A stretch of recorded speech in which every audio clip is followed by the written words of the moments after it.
പ്രിയങ്കരനായ അധ്യക്ഷൻ ബാബുവേട്ടൻ, വേദിയിലിരിക്കുന്ന ബഷീർക്കൾ ഉൾപ്പെടെയുള്ള ആദരണീയരായ നേതാക്കളെ, പ്രിയപ്പെട്ട സഹോദരി സഹോദരന്മാരെ, സുഹൃത്തുക്കളെ,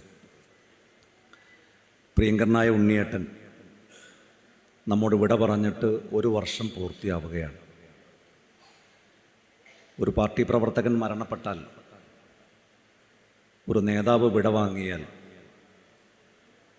പലപ്പോഴും നമ്മളെല്ലാവരും വിശേഷിപ്പിക്കുന്ന ഒരു പദമുണ്ട്: കറകളഞ്ഞ ഒരു പ്രവർത്തകൻ. അക്ഷരാർത്ഥത്തിൽ ഉണ്ണിയേട്ടനെക്കുറിച്ച് നമുക്ക് പറയാൻ സാധിക്കുന്നത് കറകളഞ്ഞ ഒരു മുസ്ലിം ലീഗുകാരനായിരുന്നു പ്രിയങ്കരനായ നമ്മുടെ ഉണ്ണിയേട്ടൻ എന്നുള്ളതാണ്. ഉണ്ണിയേട്ടൻ്റെ പല പ്രസംഗങ്ങളും ഞാൻ കേട്ടിട്ടുണ്ട്.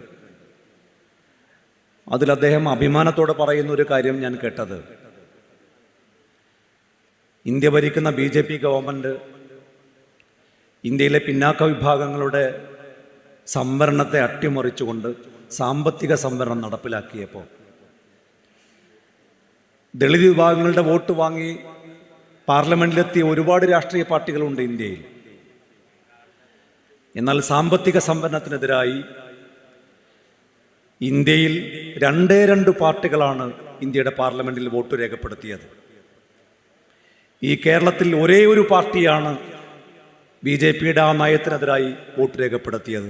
അത് എൻ്റെ പാർട്ടിയാണ്, അത് ഇന്ത്യൻ യൂണിയൻ മുസ്ലിം ലീഗാണെന്ന അഭിമാനത്തോടു കൂടി ഉണ്ണിയേട്ടൻ പറയുന്നത് ഞാൻ കേട്ടിട്ടുണ്ട്. അതിന് നേതൃത്വം കൊടുത്ത, അന്ന് വോട്ട് രേഖപ്പെടുത്തിയ ബഷീർക്ക ഈ വേദിയിൽ ഇരിക്കുന്നുണ്ട്. എൻ്റെ ഒരു അനുഭവം കൂടി പറഞ്ഞ് ഞാൻ അവസാനിപ്പിക്കാം. എൻ്റെ നാട്ടിൽ വന്ന് ഉണ്ണിയേട്ടൻ മത്സരിച്ചിട്ടുണ്ട് 96-ൽ കുന്നമംഗലം നിയോജകമണ്ഡലത്തിൽ മുസ്ലിം ലീഗിൻ്റെ സ്ഥാനാർത്ഥിയായി, UDFൻ്റെ സ്ഥാനാർത്ഥിയായി. ഞാൻ അന്നൊരു സ്കൂൾ വിദ്യാർത്ഥിയാണ്.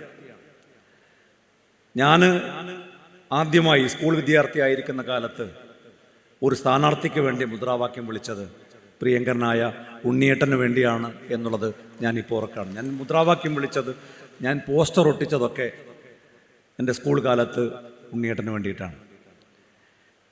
ഇപ്പോൾ ഉണ്ണിയേട്ടൻ്റെ മക്കൾ ഇവിടെ ഇരിക്കുന്നുണ്ട്. ഉണ്ണിയേട്ടൻ്റെ മകൻ യൂത്ത് ലീഗിൻ്റെ ഭാരവാഹിയായിരുന്നു, ഇപ്പോഴും ഭാരവാഹിയാണ് അവിടെ. മകൻ എനിക്ക് കഴിഞ്ഞ ദിവസം ഒരു ഫോട്ടോ അയച്ചു തന്നു. യൂത്ത് ലീഗിൻ്റെ മെമ്പർഷിപ്പ് ക്യാമ്പയിൻ ആരംഭിച്ചപ്പോൾ തൻ്റെ വാർഡിൽ യൂത്ത് ലീഗിൻ്റെ മെമ്പർഷിപ്പ് ഏറ്റുവാങ്ങുന്ന ഉണ്ണിയേട്ടൻ്റെ മകൾ അഡ്വക്കേറ്റ് സ്മിജിയുടെ ഫോട്ടോ എനിക്കിവിടെ അയച്ചു തന്നു. അപ്പോൾ മകനും മകളും കുടുംബവുമൊക്കെ ഈ പാർട്ടിയുടെ കൂടെ നിന്ന് മുന്നോട്ട് പോകുമ്പോൾ ഉണ്ണിയേട്ടൻ എന്താണോ ബാക്കി വച്ചത് അത് ഏറ്റെടുക്കാൻ അവരുടെ മക്കൾക്കും കുടുംബത്തിനും സാധിക്കട്ടെ എന്നാഗ്രഹിച്ചുകൊണ്ട് അദ്ദേഹത്തിൻ്റെ ഓർമ്മകൾക്ക് മുമ്പിൽ ആദരാഞ്ജലികൾ അർപ്പിച്ചുകൊണ്ട് ഞാനും എൻ്റെ ചെറിയ വാക്കുകൾ അവസാനിപ്പിക്കുന്നു. നന്ദി, നമസ്കാരം.